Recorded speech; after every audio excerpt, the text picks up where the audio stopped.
बिस्मिल्लाहिर्रहमानिर्रहीम। कोई लम्हा गुलाब हो, जो लिखा है निगहत अब्दुल्ला ने, और किस्त नंबर 10 के साथ आपकी खिदमत में हाजिर हैं। अगर आपने अभी तक हमारा चैनल सब्सक्राइब नहीं किया तो हमारे चैनल को सब्सक्राइब करें और बेल आइकन को प्रेस करें ताकि आने वाली तमाम नोटिफिकेशन आपको बर वक्त मिलती रहें और आप हमारे साथ जुड़े रहें। वो जब तक अम्मी अब्बू अपने कमरे में नहीं चले गए खुद को अनजान और मसरूफ़ ज़ाहिर करती रही थी। इसके बाद एक पल सब्र नहीं हुआ, फ़ौरन राबिया के कमरे में आकर दरवाज़ा बंद करते ही इसे गालियाँ देने लगी। कितनी कमीनी हो तुम, मेरे सामने से गुजर कर आ गई, बता नहीं सकती थी। राबिया हंसने लगी। बंद करो हंसी और जल्दी बताओ क्या हुआ वहाँ पर। इसके बराबर लेट गई। जो तुम जानना चाहती हो वो मैं नहीं बता सकती क्योंकि मेरे सामने कोई बात नहीं हुई। राबिया ने हंसी रोक कर कहा तो उछल पड़ी। क्या मतलब है तुम्हारा? मतलब ये कि मैं शहरयार के साथ इनका घर देखने उठ गई थी। वाह क्या शानदार घर है। तुम तो मुझसे भी नंबर ले गई। शहरयार भी बहुत अच्छे हैं, आइडियल पर्सनालिटी। मगर मेरी अफान के साथ बात ना हुई होती तो मैं। राबिया बात अधूरी छोड़कर फिर हंसने लगी। बहुत ही फजूल हो तुम, किसी काम की नहीं। वो जो बहुत फरागत से आकर लेटी थी झिझला कर उठ गई। कहाँ जा रही हो? सोने। हाँ, फजूल बातों में मैं नींद ख़राब नहीं कर सकती। इसे वाकई राबिया पर गुस्सा आ रहा था। शब्बा खैर कहती लाइट ऑफ करके इसके कमरे से निकल आई। इसे अम्मी की आवाज़ सुनाई दी तो वह एक लहजा को ठिठकी, फिर दबे पाँव अब्बू के कमरे तक आकर रुक गई। अंदर अम्मी और अब्बू के दरमियान बाकायदा बहस हो रही थी। लोग अपनी बेटियों के लिए ऐसे रिश्तों की आरजू करते हैं और आप हैं कि 100 नुक्स निकाल रहे हैं। मैं नुक्स नहीं निकाल रहा हमीदा बेगम, अपनी हैसियत देख रहा हूँ। अब्बू जिद होकर बोले थे। लो, जिन्हें हैसियत देखनी चाहिए थी इन्होंने तो देखी नहीं। और आप इनके सामने भी यही कह रहे थे कि हम गरीबों से क्यों रिश्ता जोड़ना चाहती हैं। बिल्कुल, जब मेरे जहन में ये सवाल उठ रहा था तो मैं क्यों ना पूछूं। तुम बताओ, तुम्हारे जहन में ऐसा ख्याल नहीं आया? आया था, अम्मी फ़ौरन बोली थी। और अगर मुझे सवाल करना होता तो मैं पहले अपनी बेटी से पूछती जो इनके यहाँ मुलाजमत करती है। क्या मतलब है तुम्हारा? अब्बू अचानक कमज़ोर पड़ गए थे। ऐसी बातों का मतलब नहीं पूछा जाता, बल्कि अपना भरम रखने के लिए बेटियां ब्याह दी जाती हैं। अम्मी जिन्हें सारी ज़िंदगी अब्बू नाक़िसुल अक़ल कहते रहे, कैसी बातें कर रही थी। खुश नसीबी है हमारी जो हमारी कम हैसियतें आड़े नहीं आईं और वो बड़े लोग हमसे बाकायदा रिश्ता जोड़ने चले आए हैं। इसके बरक्स अगर खुदा न खास्ता। या अल्लाह, ये अम्मी। इसने घबरा कर बंद दरवाजे को देखा, फिर बे आवाज़ मगर तेज़ कदमों से अपने कमरे में आ गई। और चूंकि पहले ही लाइट ऑफ करके गई थी इसलिए अंधेरे में कुछ नज़र नहीं आया। बेड के पाए से बड़ी ज़ोर से ठोकर लगी थी और वो तो अच्छा हुआ आगे बेड था, इसी पर औंधे मुँह गिरी थी और रोने को बहाना चाहिए था क्योंकि अम्मी की आखिरी अधूरी बात से इसे बहुत दुख हुआ था। इसके अलावा वो कुछ सोच भी नहीं सकी और यूं ही रोते रोते सो गई थी। सुबह मामूल के मुताबिक उठ तो गई लेकिन कमरे से निकलने की हिम्मत नहीं हुई। कुछ देर बाद दरवाजे से लगकर बाहर की आवाज़ें सुनने की कोशिश करती रही, फिर मायूस सी होकर दोबारा आकर लेट गई। आज अम्मी इससे ये पूछने नहीं आई कि इसे ऑफिस जाना है या नहीं। शायद अभी इसकी ज़रूरत नहीं थी, फिर भी इन्हें नाश्ते के लिए तो बुलाना चाहिए था, वो भी नहीं, जिससे वो मज़ीद अपने आप में मुजरिम सी बनने लगी। मुझसे तो राबिया अच्छी है, धड़ल्ले से हर बात कह जाती है। मैं हमेशा मुरवत में मारी गई, सारे दुख अपने दामन में समेट कर समझती हूँ। कमाल कर दिया। ठीक कहते हैं अज़ाम भाई, दुख इतने समेटो जिन पर तन्हा रह सको। लेकिन मैं क्या करूं, अपना दामन बचाने के लिए ये तो नहीं बता सकती कि बेगम आफंदी किस मजबूरी के तहत हम गरीबों से रिश्ता जोड़ने पर आमादा हुई हैं। ये इंकशाफ तो अम्मी अब्बू को ज़िंदा दरगोर कर देगा। नहीं, मैं कभी नहीं बताऊंगी। सुहागन से अभागन होने तक ये मेरा अपना नसीब, मेरे अपने दुख हैं और मैं तन्हा रहूँगी। इसकी आंखें पानियों से लबरेज हो गईं और छलकने को थीं कि राबिया पुकारती हुई आ गई। फ़ायका फ़ायका, इसने जल्दी से आंखों पर बाजू रख लिया। ऑफिस छोड़ने का ये मतलब नहीं है कि तुम 10-10 बजे तक सोती रहो। कल से नाश्ता तुम बनाओगी। राबिया ने इसका बाजू हिलाकर कहा तो वो करवट बदलते हुए बोली, कल से ना, अभी तो सोने दो। मेरी तरफ से बेशक सोती रहो, लेकिन तुम्हारी मैडम का बुलावा आया है। क्या? वो फ़ौरन उठ बैठी। मैडम का फ़ोन आया है? पहले फ़ोन आया था, अम्मी ने कह दिया कि तुम्हारी तबीयत ठीक नहीं है। तब उन्होंने गाड़ी भेज दी है कि कुछ ज़रूरी फ़ाइलें जो तुम्हारे पास थीं वो इन्हें नहीं मिल रही। राबिया ने बताया तो वो सोच अंदाज में बोलने लगी, फिर अब क्या करूं? जाओ ऑफिस, बाहर ड्राइवर इंतज़ार में खड़ा है। मेरे तो कपड़े भी इस्त्री नहीं हुए। तुम्हारा कोई सूट इस्त्री शुदा हो तो दे दो, मैं जब तक मुंह धो लूँ। वो सुस्ती और बेदिली से उठकर वॉशरूम में चली गई और फिर मुंह धोने से ऑफिस पहुंचने तक इसका दिल अनजाने अंदेशों में धड़कता रहा, क्योंकि वो समझ गई थी कि फाइलों का तो बहाना है। जाने मैडम ने किस मकसद से बुलाया है। Yes madam. इसने बेगम आफंदी के कमरे में दाखिल होकर इन्हें मुतवज्जा किया तो इनका तेज़ी से चलता हुआ पेन रुक गया। फिर इसे देखकर बोली, बैठ जाओ, मैं ये काम कर लूँ, फिर तुमसे बात करती हूँ। जी। वो बैठ गई और इनकी बात क्यास करते हुए बिल्कुल गैर इरादी तौर पर इनके चेहरे के नक़ूश देखने लगी। बिलाशुबा वो अब भी बहुत खूबसूरत थीं। शादाब जिल्द पर कहीं उम्र तो क्या, सर पर खड़े अजीम साने ने भी कोई लकीर नहीं खींची थी। पता नहीं इन्हें एहसास नहीं था या वो हर बात के लिए ख़ुद को जहनी तौर पर तैयार करके अब मुतमईन हो चुकी थी। कुछ भी था, इसका जहन इन दोनों बातों को तस्लीम नहीं कर रहा था। हाँ। बेगम आफंदी ने अपने सामने से कागजात समेट कर एक तरफ रखे, फिर इसकी तरफ मुतवज्जा होकर देखने लगी। कैसी तबीयत है तुम्हारी? जी बेहतर हूँ। वो इनके हाँ कहने पर ही सिमल गई थी। लग तो नहीं रही। खैर, मैंने तुम्हें इसलिए बुलाया है कि तुम्हारा एग्रीमेंट याद दिला दूँ। उन्होंने कहा तो फ़ौरन बोली, मुझे याद है।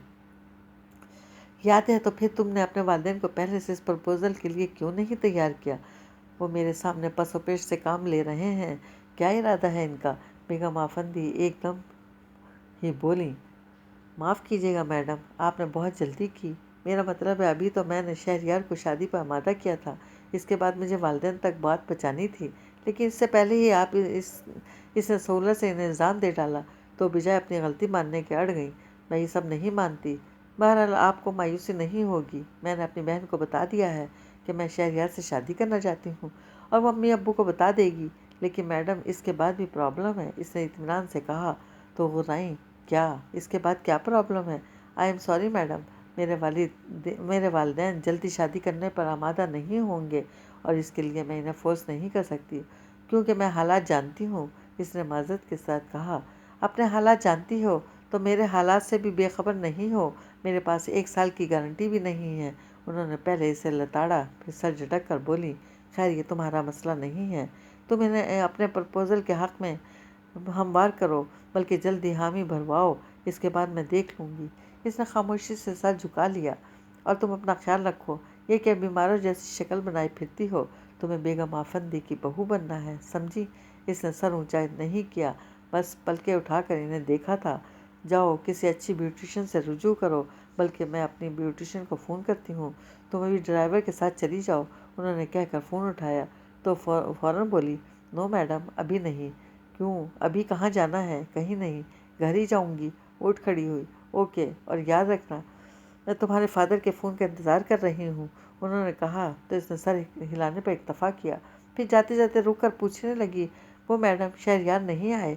नहीं, आज इसका मूड नहीं था। उन्होंने सरसरी अंदाज में बताकर अपने सामने फ़ाइल खोल ली। गोया से जाने का इशारा था और वो समझ कर भी पूछने से बाज नहीं आई। शहरयार घर पर हैं? हाँ, और कहाँ जाएगा? तुम इससे मिलना चाहती हो? उन्होंने पेशानी पर लकीर खींच कर इसे देखा तो चंद लम्हे तौक़ुफ़ से बोली, जी। आप ड्राइवर से कहें वो मुझे छोड़ आएगा।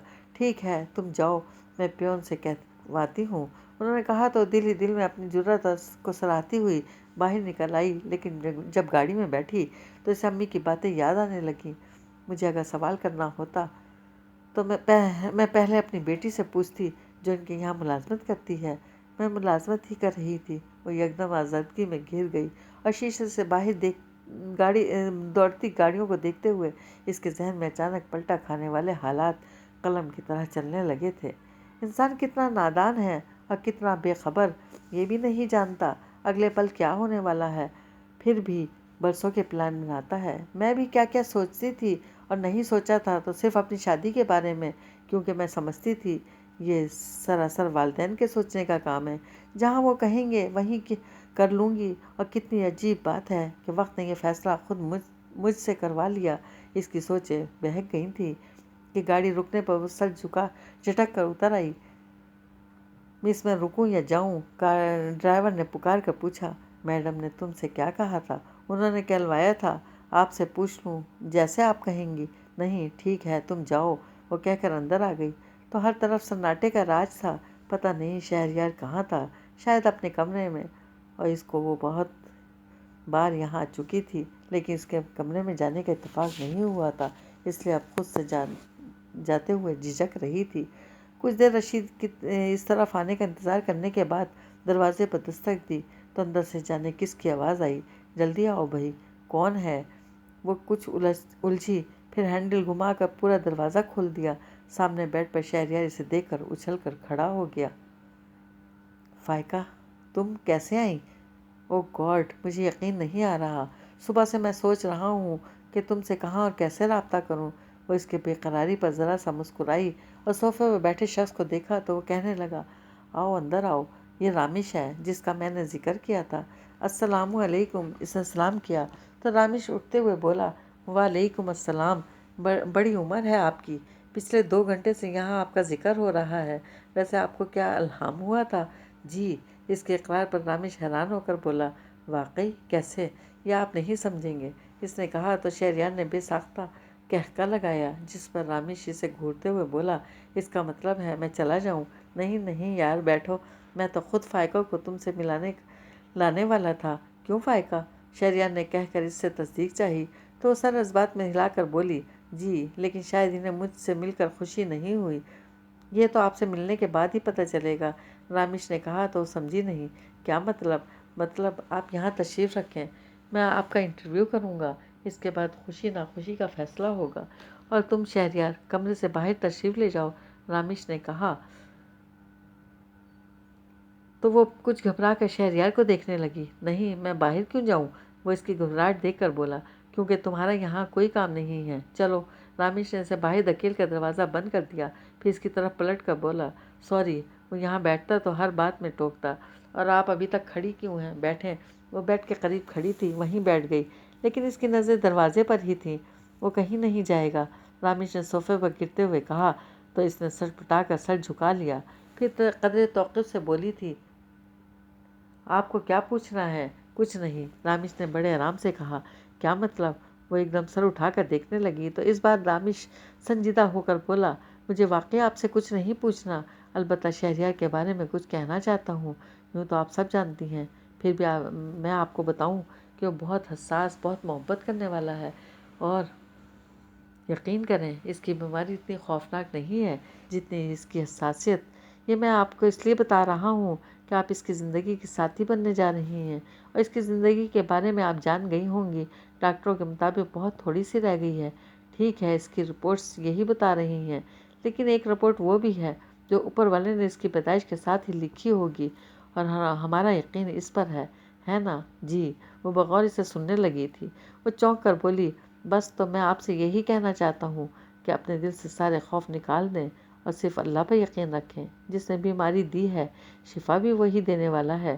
آپ اپنی محبت اور دعاؤں سے اس کی اپنی مرضی کی تقدیر لکھوا سکتی ہیں، ایمان کی پختگی شرط ہے، اور ہاں، جیسا کہ میں نے آپ سے کہا کہ وہ بہت حساس ہے، تو اس کے لیے آپ کو بہت محتاط رہنے کی ضرورت ہوگی، یعنی کوشش کیجیے گا کہ اسے کبھی کوئی جذباتی ٹھیس نہ لگنے پائے، سمجھ رہی ہیں نا؟ اس نے اس بات میں سر ہلا دیا۔ اور یہ آپ اتنی بجھی سی کیوں ہیں؟ شہریار آفندی کو دیکھ کر تو لڑکیوں کے دلوں اور ہونٹ بھی گلاب کھل اٹھتے ہیں، اور اس لحاظ سے تو آپ خوش قسمت ہیں کہ اس کی نگاہ انتخاب آپ پر ٹھہری۔ ویسے آپ بھی میں کوئی خاص بات تو نہیں ہے، رامش ہلکے پھلکے انداز میں کہتے ہوئے آخر میں شرارت سے مسکرا دیا تو وہ بھی مسکرا دی۔ یہ تو آپ شہریار سے پوچھیں۔ اچھا، اسی سے پوچھ لیتا ہوں، رامش ذرا سی ہنسی کے ساتھ بولا اور اٹھ کر دروازہ کھول دیا، لیکن وہاں شہریار موجود نہیں تھا۔ شہری کہاں چلے گئے؟ وہ کھلے دروازے سے دیکھتی ہوئی اٹھ کھڑی ہوئی۔ آ جائے گا، آپ بیٹھیں، رامش نے کہا تو وہ انسنی کرتی کمرے سے نکل آئی اور لاؤنج میں شہریار کو دیکھ کر بولی، آپ یہاں کیوں آ گئے؟